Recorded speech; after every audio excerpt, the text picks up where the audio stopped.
Chile in the 1970s and 1970s and 1980s. Okay, I don't know if anybody knows about Chile in the 1970s, 1980s, but Ray will tell you a little bit about it. Okay, basically, it all started with that guy here. His name is Salvador Allende. He was elected democratically at 1970, and he served 3 years before being overthrown by a military group led by this guy, Pinochet. And during his first few months of rule, he caused many problems and caused economic crises. He arrested people and assassinated a lot, causing the Chilean people to protest back. And then all his 18 years of dictatorship ended with a plebiscite that voted against Pinochet's rule. Okay, yeah, good, helpful summary. Okay, so we're talking about how did a nonviolent revolution change a dictatorship of Pinochet, who was really a horrible guy. I mean, he killed 3,000 people and he tortured many others. So, it's in a sense it's a lot worse than Hong Kong. What's going on? So how did nonviolence end up? So okay, so Ray presented first half of it and the bell rang yesterday. So yeah, I think you guys are on. Okay. So one of the event that we're going to talk about is the first protest, and on May 11th, 1983, Pinochet lost his hold over the country that he had ruled, and that night the Chilean people found a way to tell their dictator that they had enough. The citizens called a countrywide protest. They banged their pots and pans, blew their whistles, and built barricades. This protest bonded the citizens, as they all realized that they were against him and wanted to defeat him. The goal of this protest was to fundamentally change the government's attitude, and the protest was completely peaceful.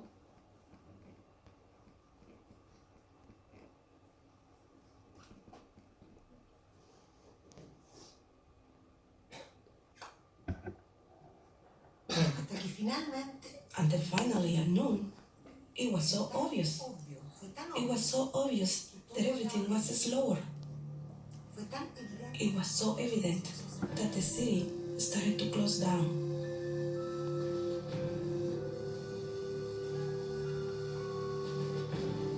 As darkness falls, no one knows whether the final overt act of protest will succeed.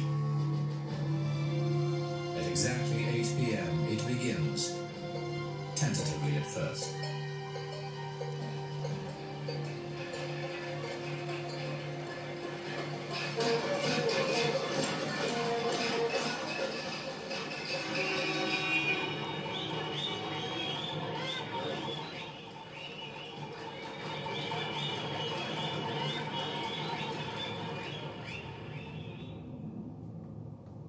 And the next day, there was a sense of sort of, what did you do last night? Did you see it? Oh yes, I was out banging my pots and... Okay, so how did the nonviolent protesters convince those who advocated for violence that this was not the way forward? In 1985, over 500,000 people attended the largest political rally that they have ever had, and decided on having a nonviolent transition to a democratic government. It was very influential and convinced many people. Also at the time, there was a popular TV show called No that showed a fun and happy world without the dictator, and the people were convinced that they needed to be peaceful, because if they don't, the government would start becoming more violent and would be able to have something against them.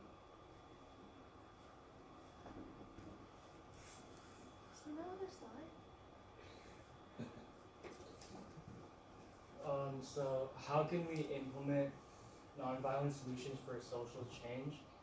So my first point is that violence caused more harm than good. For example, in the Hong Kong protest, violence has destroyed Hong Kong's infrastructure and economy, and has also risked the lives of hundreds of people. And also, the government has a lot of power, so there's really no point of doing violent protests because they can easily just win the battle. And we should also continue non-violent protests and not give up, because peaceful protests can protect Hong Kong and its buildings and its economy. Okay, but how did that come from the Chile situation? Well, basically, the Chile people, they protested peacefully for as long as they could, and like what they did was a success, and we think that this could be implemented towards other countries as well when they're protesting. But did Chile have a period of violence where they did Yeah, more they harm had- than good? They had a period of violence, which just ended up with a lot of people being arrested and hurt, which didn't really benefit the protesters at all. Anything else? Okay. All right. Thank